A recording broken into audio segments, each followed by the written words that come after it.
Hello and welcome to the National League Rugby Review Show, round 24 highlights. Well, the first sightings of spring are here. The nights are getting lighter, the temperatures are getting warmer, and the National 1 title race is reaching another thrilling climax. And for the second year running, second place Sale FC find themselves at the sharp end of it. 12 months ago, they were involved in a season-defining fixture against fellow Northwest outfit Colby, but it was the boot of Ben Jones who guided the Wirral club to the championship, but now Sale are gunning for promotion once again. This time they're up against Rams RFC, and the National 1 league leaders are the visitors to here, Hayward Road, where this afternoon's fixture could go a long way to determining where the title goes this season. At the start of the day, Rams led the way by 6 points with 3 games remaining in the campaign, while third place Cambridge were 10 points off the summit, but with a game in hand to come against Birmingham Moseley. We'll see Cambridge's clash versus Leeds Tykes in a short while, but there was only one place to start round 24's action, and that was here in the Northwest. So it'll be Sale FC to get proceedings started here at Hayward Road. How will the next 80 minutes unfold in this top of the table battle in National 1 as Ollie Cole gathers early on? Been a cagey start as expected here at Hayward Road, but that's been intercepted. James Robbins' pass has been intercepted, and it's James McRae who's now galloping towards the line. Tom Curtis is in hot pursuit, but James McRae's going to get there and open to scoring for the league leaders. Well, I've got to be honest, that has come from absolutely nothing, but Rams won't care as Alex Sears adds the extras. So Rams skipper Robbie Stapley in the sin bin for a high tackle. Can the host now respond and get themselves back into the game? They're keeping it in the forwards now with Josh Brown by the looks of things. Bradley just scanning at the moment. Patient play here from Sale FC. Now Bradley goes into Robbins. That combo works this time well. Mulcrone, nice little pass to Edwards. Edwards over the top to Tom Brady. Brady out to Tom Walsh, and Walsh goes over in the corner. Great response from Sale. Well, that's the ideal reaction from Jonathan Keep's side to get back on level terms, and they do so with the successful conversion. McCrone standing in at scrum half. A Sale come forward again. That's a good carry midway inside the Rams 22 now. Mulcrone again into Curtis. Curtis out to Brady. Brady, and now it's Ben Bamber. He's got options to the right mid, but Bamber goes alone and scores. 2 tries in 6 minutes has changed the dynamic here at Hayward Road, and Tom Curtis is successful from the tee. In all Rams in this second half, they've come out with a purpose and a bit of intensity, but Sale FC now making their first way into the Rams 22, and they're looking to try and get a third try of the afternoon through the prolific Josh Brown, and Brown does what he does best to score. He'll start to the second period for Sale, who are now targeting that bonus point score. Cole now for Rams, who trail by 14 points as we enter the final quarter of this game. Here's Humberston looking to offload it, but Nev Edwards picks it up, and Nev Edwards is away. The winger is racing forward. It's pandemonium in the stands here at Hayward Road. Edwards won't be stopped, and it could be the biggest moment in this title race to date. The bonus point secured for Sale. The extras added by Tom Curtis. 1,350 people, the majority of them anyway, making an absolute racket here at Hayward Road. Rams have a mountain to climb if they're going to get anything from their trip to the Northwest. But here's Connor Stapley looking to engineer something into Jones. Ellis Jones shooks off Matt Bradley, and Ellis Jones will score. They've taken the chance this time, Rams. They'll have Rams exactly where they want them now as the clock ticks down towards the final 5 minutes. Rams looking to go wide here, but it's intercepted by James Robbins, and that should be that. What an afternoon for Sale FC. There'll be no problem, surely, from the tee for Curtis. And what a victory for the home side. You've got to love National 1 rugby and this title race. A very tight game, as it always is. Scoreline possibly flatters us a little bit. We've got a couple of interceptions there and a couple of breakaway tries in the second half. But, all credit to Rams, as always. It was a very close game. And the scoreline makes it look a bit easier than it actually will have been for the boys on the pitch. So really pleased to get the 5 points. Obviously that was our aim, to make sure we got those 5 and try and limit what Rams got out of it.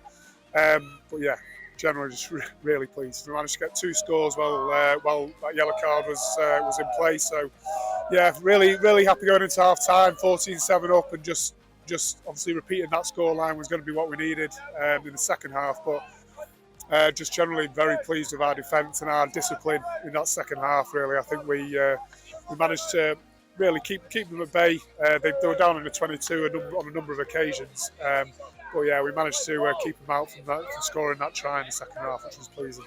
Yeah, absolutely. I bet you get bored of all the coaches saying, yes, it is next week and it is all about the next 5 points on offer, which it is. You know, we're Cambridge, Rams and ourselves, we're all up there and with an opportunity to go and take the spoils at the end of the season. But yeah, we'll focus on next week and Roslyn Park away, which will be another tough test. I thought it was a really good game of rugby. I think that probably the scoreline doesn't reflect the competitive nature of the game. It was really to and fro, and I think we probably had a bit of dominance early, and then they wrestled that back, went into a lead, and I think we perhaps didn't quite take our chances today. But you can't take anything away from Sale. They deserved the game. Their defence was superb, and they took their chances. A couple of little mistakes from us, and took the game away from us. But fair play to them. They deserved it. I thought we started the start of the second half really well. And then we had a couple of moments where we sort of camped on their line looking for scores, and then they managed to break out and nick a couple the other way. And that's just the way these games go sometimes. Well, I think it's arguably one of the most exciting National 1 seasons in recent years. You know, this is why this league is brilliant. I think you've got 3 teams competing at the top there that perhaps do things all a little differently and play in different ways. And you know, Sale and Cambridge have really sort of doubled down on their maul and attack that way. And we perhaps play a bit more of a continuity game and look to move the ball. And it's really exciting. This league is fantastic. And so, yeah, we just have to see how we go. You know, we got 2 weeks now break before Cinderford, really tough fixture, and so it's going to be a really exciting final 2 games. So with Sale FC picking up on Maximum and Rams departing the Northwest empty-handed, could Cambridge collect a bonus point win over Leeds Tykes? When Cambridge Director of Rugby Richie Williams pulled back the curtains on Saturday morning, the result at Haywood Road would have been one he would have been hoping for. But the outcome in the Northwest would only be significant for the Blood and Sand if they could take care of their own job against Leeds Tykes. Despite the wet weather in the east of England, the game went ahead and it rained tries for the hosts. They raced to the bonus point and led 35-5 at the break, with Ben Brownlee and Anthony Macker going over twice, while Tom Hoppy also crossed. Ty Maxwell Whiteley did get leads on the board, but the onslaught from Cambridge continued as they punished 4 yellow cards shown to the Tykes. Kwaku Aziedo scored a hat-trick, with Brownlee also notching a third, as Cambridge finished the afternoon with 11 tries to their name, whilst this heavy defeat means Leeds Tykes have been relegated. So what does that result mean for the title race? Rams now lead the way by just 1 point, and the table toppers and Sale have 2 games remaining in their season. Cambridge are now just 5 points off the summit, but their game in hand against Birmingham Moseley can now come into play. If all 3 sides would win their remaining games and do so with a bonus point, it would be Cambridge who would gain promotion to the Championship. They would have the same number of points, 114, and the same number of wins as Rams, 22, but the fact they would have a larger number of draws would see them be placed higher than the Berkshire club. Let's be honest though, there are still plenty of twists and turns to come. We continue the rest of our wrap-up in the 3rd tier, and we head to Kingsley Road, where Chinner hosted Hull. 3 wins from their last 4 games has left Chinner in a position to secure their safety in National 1, and Nick Easter's side did just that thanks to this victory against Hull. A brace from Will Cave and scores from Reece Marshall and Kieran Goss put the hosts 26-12 ahead. Hull's tries had come via Timochi Wakadao and Stephen Johnson, but Cave completed his hat-trick before Jason Worrell and James Down wrapped things up. That result means the relegation battle was now none of Chinner's business, but Esher are very much involved in a scrap for survival. After jumping out of the bottom 3 last week, the E's hosted Bishop Stortford in round 24, but were 13-11 behind at the interval. Alex Raymond and Chris Smith scored for Stortford, but Esher produced a strong second-half display. The boot of Sam Morley provided the platform for this crucial win as he kicked 16 points, while Ben Atkins and former Worcester Warriors prop Jack Owlett sealed the victory. Back-to-back wins for Esher has meant Darlington Moden Park have now been dragged into an unwanted fight for survival following this defeat at Cinderford. The visitors were 19-15 down at half-time, with Cinderford crossing through Mike Austin, Dan Hodge and Jamie Forrester. Henry Hadfield had scored twice for DMP, but Nathan Taylor and Austin went over to put the home side 23 points ahead. But with the game looking like it was dead and buried, the North East side battled to what could be a vital try bonus as Ali Leddingham, Ben Frankland and Hadfield all touched down. DMP are now just 6 points above the relegation zone after Taunton Titans gave their own survival hopes a major boost with this superb win over Rosslyn Park. Tony Yapp's side were 19-15 behind at the break as Benji Marfo, Luke Smith and Charles Piper crossed the whitewash for Park. Both sides then swapped scores at the beginning of the second half, but from that point on, it was all Taunton. 18-year-old Noah Fenton scored twice, while Charlie Wright, Francisco Diaz-Dart and Alex Rod all went over as this battle to stay in National 1 has become very interesting indeed. Mathematically, Birmingham Moseley aren't safe just yet as they fell to a defeat at Plymouth Albion. There were only 2 points between the two teams at the interval as tries from Jeremy Toa and Craig Duncan outweighed efforts from Moseley's Jacob Cusick and Dan Lewis. Second half tries from Toa, Charles Groves and Jake Clemson proved to be enough for Plymouth, but the visitors did depart Devon with a try bonus point following a second for Cusick. It might have been April Fool's Day on Saturday, but as we hit the Easter break, there is no joking around when it comes to the title race and the relegation battle in National 1. So to recap then, Rams' gap at the top is now down to a single point. Sale are right on their heels with the league leaders hosting Cinderford in round 25, while Sale go to Rosslyn Park. As mentioned earlier, Cambridge can now shape their own destiny, and next up for them is a trip to Hull. The tension also filters into the bottom half as the gap is now 2 points between Taunton and Esher following their victories. Darlington, Modern Park and Birmingham Moseley are still looking over their shoulders, especially given the fact DMP host Esher next time out while Moseley take on Taunton. Elsewhere, time is up for Leeds Tykes, who have had their relegation confirmed. Now to National 2 North, where Hull Ionians were looking to nail down third place, and this week they travelled to Harrogate. We start at Rudding Lane, where host Harrogate, who were relegated last week, welcomed Hull Ionians, who themselves were looking to lock down third place in the league.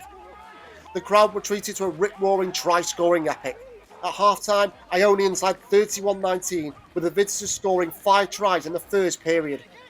Harrogate crossed on 3 occasions in the second 40, but the away side pressed home their advantage, with winger Alfredo Salella completing his hat-trick and was one of the 8 Ionians players to score. Over in Lancashire, Preston's hard work over the last few weeks had paid off, as they have secured safety at this level for another year. Alex Key's side still had ambitions of finishing higher up the table, but the Hoppers fell behind early on against Blaydon thanks to Jack Appleton's score. But 11 points from Will Hunt and tries from Jake Mayer and Ollie Trippier put Preston 21-14 in front. Despite a late yellow card for Will Riley's high tackle, the home side would not relinquish their lead and held on for their third win from their last 4 games. As mid-table end-of-season clashes go, this one might have surpassed expectations at Hare Lane. Chester were looking for a 5th straight home win, but found themselves trading 19-12 at the break. However, momentum started to swing back in the host's favour after 3 successive penalties when the teams returned to the field.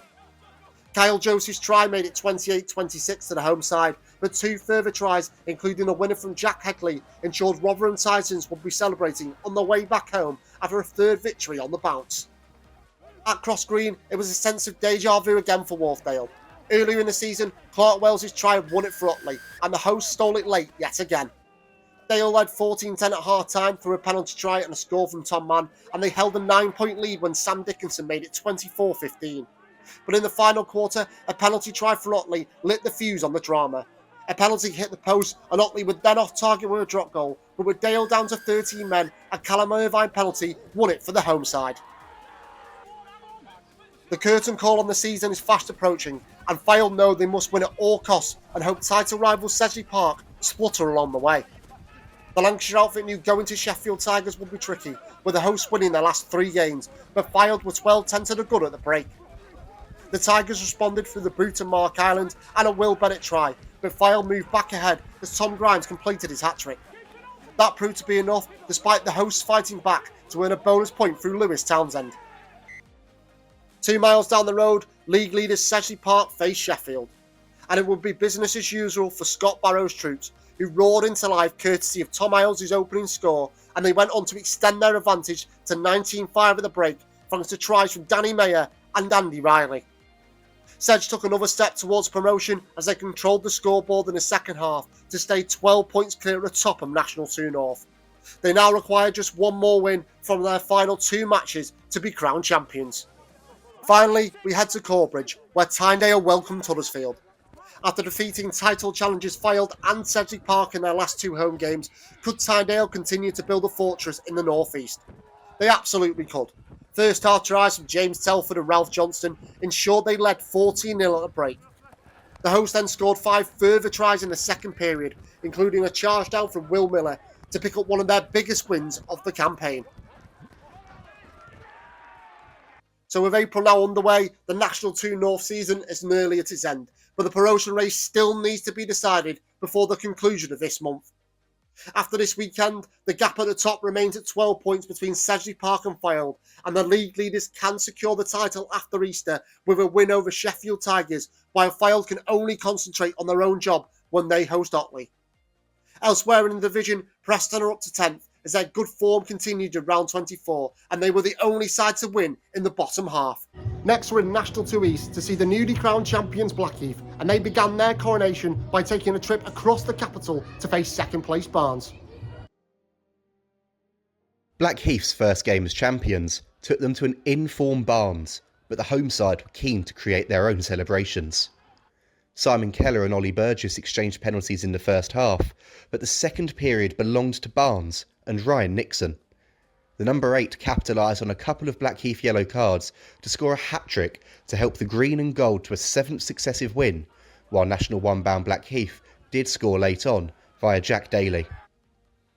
While Barnes are looking to nail down the silver medal spot, Bury St Edmunds are targeting their highest ever finish in National League Rugby, and they remain on course to achieve that after beating Old Albanian. The Wolfpack, though, were behind at the break, as Andrew Nurse and Nathan Michelow went over to give OAs a 12-7 advantage. However, this win for Bury can be attributed to the way they performed in the second period, as a penalty was swiftly followed by 2 Matt Bursey tries to make it 27-12. OAs did battle back in the final 7 minutes though to secure 2 points, as Nurse and Michelow both scored again to cap off an entertaining contest. Canterbury knew a victory over Guernsey Raiders could be enough to secure their safety if other results went their way, and the City men kept their side of the bargain. They blasted to a 19-point lead through Owen O'Donoghue, Guy Hilton and Cameron Murray, but like last week, Guernsey showed their powers of recovery to score on 3 occasions themselves. With Canterbury's lead now down to just 2 points, they were able to pull clear again as Billy Young, Lewis Hollidge and Tom Williams all crossed to ultimately seal a huge victory for Matt Corker's side. We'll return to the relegation battle shortly, but next, we head to Dorking, where the Red and Whites were targeting a 3rd straight win. They entertained Tunbridge Juddians, and the boot of Henry Anscombe steered the 4th place side to victory. A faultless display from the tee saw the centre convert tries from Johnny Ellis, Finn Osborne and Fred Dalton as the hosts led 21-10. Jack Lewis had gone over for TJs, but Dorking hammered home their advantage as Will Scholes and Toby McRae chipped in with tries before Anscombe put the icing on the cake with 2 further penalties. Back to the survival scrap then, and Rochford 100 began the afternoon 2 points clear of the drop. They were up against Henley Hawks in round 24 and started brightly as 2 scores in the first half, including one from Sonny Gay, made it 12-7 to the hosts. However, Henley worked their way back into the contest and capitalised on Rochford's indiscipline as a penalty try and Morgan McRae's effort was enough for the away side to effectively get over the line. But Rochford didn't head into the Easter break empty-handed as a late try from Manish Mazuzu clinched a losing bonus. That result for Rochford meant that if rivals North Walsham could beat Sevenoaks, then the Essex club would fall into the bottom 2. With the run of fixtures Jamie Knight's men have between now and the end of April, they are in control of their own destiny, and they found themselves 14-12 up thanks to a brace from Charlie Fethney. Sevenoaks' tries came via Johnny Short and Josh Petty before Shaden Osgood went over to give them the lead. 2 penalties, either side of a try from North Walsham's Alfie Coop, still kept the hosts in front, but Matt Hodgson's penalty, which went over via the upright, snatched it for the visitors. And lastly, we head to Sussex, where it turned out to be an eventful afternoon for Worthing Raiders' Matt McLean. The ever-present fullback scored 2 tries in the opening 16 minutes as the hosts raced into a 28-0 lead against Westcliff, before he added a conversion to Harry Nelson's brace. McLean then took his individual points tally to 22 when he slotted the extras following Fraser Bruce's try, but he was then shown 2 yellow cards in the second period. When he departed the field on both occasions, his absence was punished by Westcliff, who were able to clinch a losing bonus point from this contest thanks to scores from Ethan Tyler, Callum Lynch and Sam Brown. 53 tries were scored across National 2 East this weekend, as spectators were treated to some excellent rugby to begin April. In the top half, the race for second place is still on between Barnes, Worthing and Dorking, after the trio all secured wins in round 24, with Worthing also set to play Barnes on the final day of the season. Down at the bottom, it is becoming increasingly interesting, as North Walsham's dramatic win over Sevenoaks means that they are now 1 point clear of the trapdoor. Rochford 100 have now dropped into the final relegation place, but next for Danny Clear's side is a massive game against North Walsham, so there will be plenty on the line at Norwich Road in just under 2 weeks' time. And finally, Luctonians were looking to lock down 4th place in National 2 West, and this week they visited Newport Salop. With Newport Salop confirming their safety last weekend, Bob Adams' side could enjoy their final 3 games of the season, and this was another entertaining encounter against top 4 hopefuls Luctonians. An absorbing first 40 saw the visitors lead 17-15 at the interval, with Aidan Cheshire and Ben Link cancelling out scores from Danny Brough and Charlie Gamble. The end-to-end action had petered out in the second period, but Luctonians did manage to take the game away from their hosts as Josh Watkins touched down before Cheshire completed his hat-trick. Luctonians' ambitions of nailing down 4th position were also given a boost as 5th place Hinckley fell to a narrow loss at home to Dean's Crusaders. The Bristol outfit themselves are hunting down the silver medal spot in National 2 West and were 17-7 in front just after half-time thanks to a double from Joe Hawksby and the booted Tom Wilstead. Oscar Harper and Callum Dacey then made things all square heading into the final quarter as Hinckley roared back, but another 3 points from the boot of Wilstead 8 minutes from time sealed the win. There was also another nip-and-tuck contest unfolding as Hornets hosted Old Redcliffians. Old Reds' recent matches haven't been short of entertainment, and this was no different, with Ed Harvey's brilliant hat-trick helping them extend their unbeaten run to 3 games. The away side were 22-14 down at the break though, as Adam Francis, Oscar James, Charlie Carter and Connor Vickery all scored, but the Bristol club turned it around. James did keep Hornets in front, but Harvey's hat-trick and Sam Taylor's try saw Old Reds over the line. When champions are crowned before the season's end, they can sometimes be in celebration mode, but that wasn't the case for Leicester Lions against Stourbridge. Gareth Collins' title winners were in full flow and led 39-12 at half-time, with centre Luke Feeble grabbing himself 2 tries. Ashley Beck had done the same for Stour, but further scores from Devon Constant, Aloisi Ajigbe, Zach Bean and Feeble hammered home the Lions' advantage, while Stour secured a try bonus point in the last 7 minutes. With relegation rivals Bourneville not in action after their game with Exeter University was postponed, Barnstaple had the chance to reel them in when they faced Loughborough students in the Midlands. However, the Chiefs were unable to do so, as the hosts blasted their way to a 31-3 half-time lead. It didn't get much better for the visitors after the break when George Barber touched down for the students, and despite scoring via Gavin Mitchell and Brandon Moore, Barnstaple's hopes of staying in this division now look extremely bleak. And lastly, we head to Station Road, where in difficult conditions, second place Clifton came out on top against Redruth. But it was the visitors who had the edge going into the sheds at the break, thanks to Luke Barnes' try and a penalty from Dan Rutter. However, this West Country clash started to turn in Clifton's favour after Brad Talbot had scored. England under-20s' Sam Worsley then kicked a penalty, and a try from Will Owen then rubber-stamped the win for the Lavender and Blacks.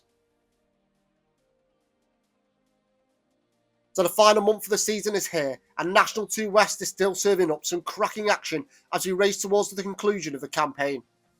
Clifton's hard-fought win over a spirited Redruth keeps them in second spot, with Dings right on their tails, and interestingly, the duo still have to play 4th place Luctonians after the Easter weekend.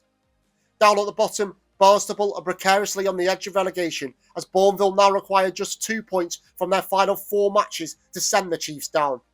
That defeat for Barnstaple also means Hornets will be back in National 2 West next season. Well, that's it for this week, but the National 1 title race is far from over. Sale's win today means it looks like it's going to the wire once again. These leagues just keep on delivering. Join us after the Easter break to find out which way it goes. We'll see you in 2 weeks' time.